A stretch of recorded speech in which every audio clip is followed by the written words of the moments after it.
We'll be back from that break, and tonight we're having Nancy Okwong hosting a team from Uganda Free Zone Authority to look out for considerations and incentives available to an investor within a free zone economy. Over to you, Nancy Okwong. A good evening and welcome to Let's Talk Export. Tonight we are joined by a team from Uganda Free Zones Authority. You're very welcome, gentlemen. Thank you. Good evening, Nancy. Good evening. Good evening, Nancy. I'll give them the pleasure to introduce themselves, starting with one on my right, I guess. My name is Richard Jabo, the Executive Director of Uganda Free Zones Authority. Okay, thank you. Good evening, viewers. My name is Mohamed Omar. I'm the Director of Legal and Corporate Affairs, Uganda Free Zones Authority. Okay, you're very welcome. And to start with tonight, we are going to ask, what is a free zone? Yeah.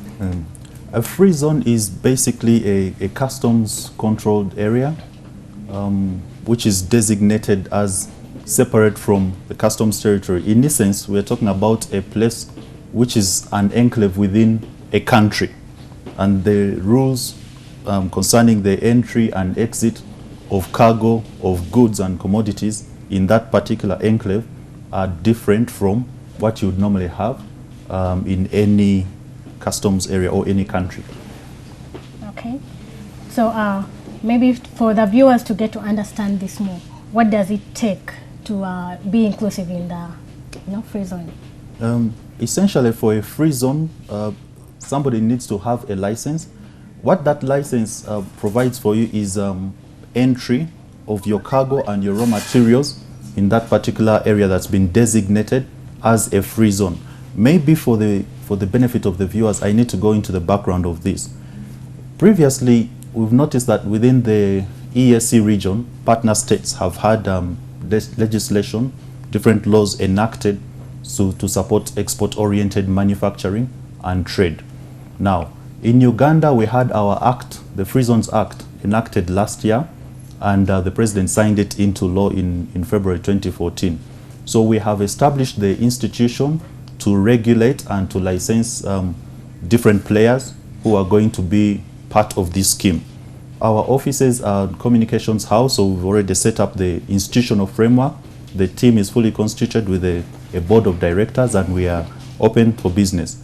In terms of the benefits to the private sector and the benefits to government, the policy intent of government was to accelerate export-oriented manufacturing and trade for us as a nation.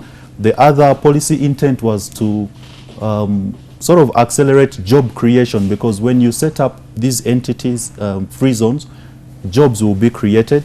The other intention of the government was also to increase exports, so that we can reduce our current account deficit, for that matter, and also to encourage domestic investment and foreign direct investment. Then maybe if I talk about other benefits for a government and the private sector, there are backward and forward linkages. Backward linkages in the sense that when you set up an entity operating within the free zone, you're going to have the private sector maybe provide raw materials, farmers providing inputs into the production process where there's going to be value addition, and forward linkages in the sense of access to bigger and more sophisticated markets. Then there'll also be technology uptake. When there's technology uptake, then that means that productivity is increased. If I just talk about the benefits to the private sector for free zones, under this structure where you have a license, it means that you'll be eligible for tax and some non-tax incentives, which I can talk about. For instance, if industries of similar nature are clustered together, then you can benefit from economies of scale. You can also have benefits in terms of enhanced uptake of particular technologies, on-site services from customs. These are customs controlled areas. So customs will be in one place. You will have inspection, you'll have supervision of all your activities from one central location. You don't have to go to different places as long as you're licensed and your area is gazetted as a free zone.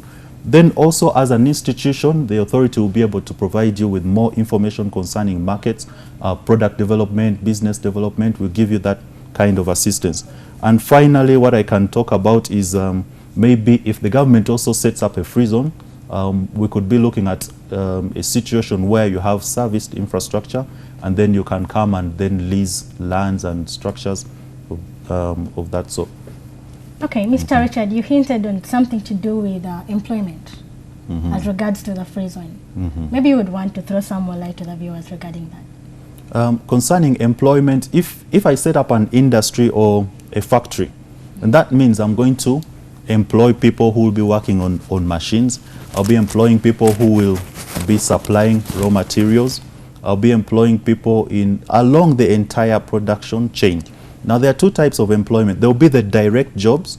That's what I was talking about earlier on, job creation. But then there are also indirect jobs, which are harder to measure. These are some of the dynamic benefits of free zones. So among those dynamic benefits, you have, say for instance, I set up a fruit processing plant. The backward linkages goes back to the people who are providing the fruits, the farmers who are growing the fruits themselves, then also people who supply, let's say, inputs for the farmers to use, like sprayers and all those sorts of things. So you see that the benefits, the indirect jobs that will be created will far outnumber the direct jobs if I set up that particular entity. Now, we're saying within the free zone, there'll be different players, because you'll have one enclave, but there'll be different farms, different types of companies which are operating in there. And you can imagine the benefit in terms of direct jobs and indirect jobs. So that, as a country, is what we are aspiring to do right now. And that was the policy intent of government establishing this free zone scheme. Okay, maybe I'll check on the second question. Who is eligible to invest in the free zone? I would say anybody is eligible to invest in a free zone scheme, as long as you meet the set criteria that have been provided for in the Free Zones Act. One of the criteria concerning the eligibility, the private sector in Uganda, we really want to encourage the private sector to come and pay us a visit, get more information, and see how they can benefit from this. We are also targeting foreign investors, because, as you know, it's not about only foreign investors or only domestic investors. This scheme is open to everybody, as long as you're coming into manufacture for export, or your activities are of an export-oriented nature. The only conditions we would want to reiterate here right now is that most of your output should be going out to the export market. But if you produce and you want to sell onto the domestic market, then you have to pay the taxes, all the customs duties, and the maximum output that you will have to sell to the local market is 20% of your output. Okay, and I'm made to understand that you work on you issue out licenses. So what considerations are there for me to acquire a license if I need to join the free zone? Okay, yes. Nancy, thank you very much. One of the main objectives of the institution is to issue licenses.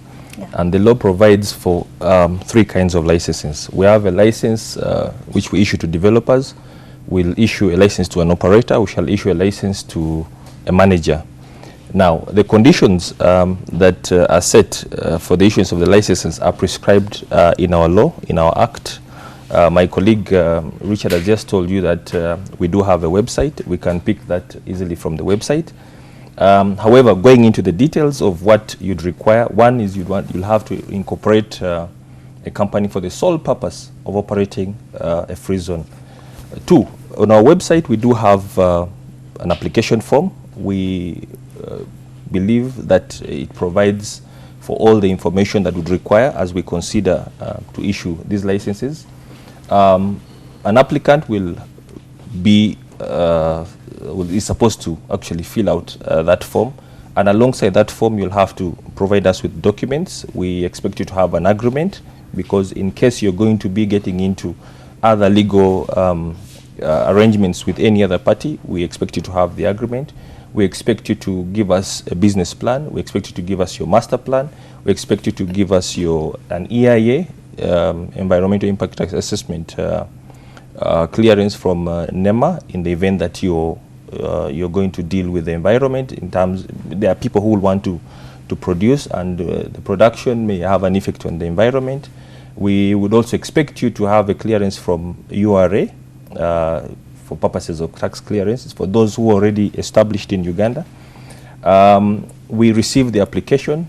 It takes us around about 5 days to consider the application. After considering the application, we'll get back to the applicant with whether there is information, additional information that is required. If the application is successful, we also inform you within that period of time.